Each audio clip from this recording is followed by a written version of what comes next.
Sanibonani. Sevuzile lo wakamchunu. Angisiyeke nanomuntu ojwayele ukuba nezitori eziningi. Umuntu nje oyishayela ingoma. La sukuma nje nokubonga amabhinqa kulolu daba lika Vusinova ukuthi asukume abambisane ngalendlela abambisene ngayo elwela isithunzi sikaMaskandi. Kodwa ke asingajabuli kakhulu bese singabheki ukuthi lokhu manje akwenzayo still akusilimazi yini. Anginankinga ke mina nokuthi uVusinova uthatha umthandeni. Inkinga iqala la ekuthenini thina amabhinqa besilwela ukuthi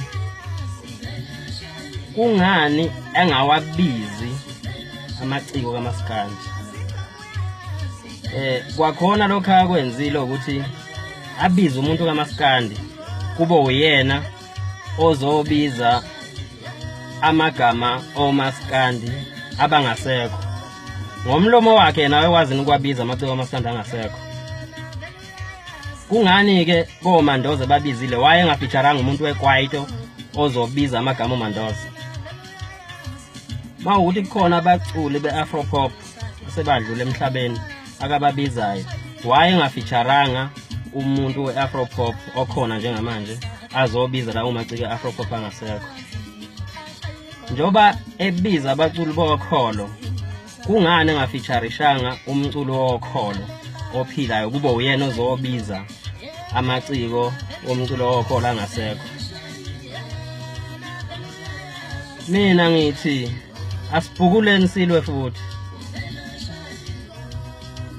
Ngomlomo wakhe uVusinova akawabiza amaciko kaMaskandi abuyele estudio ayowabiza yena njengoba ebiza lawa amanye akwamanye amagender. Akangathathi umuntu kaMaskandi kube uyena oseyobiza lamaciko lawo.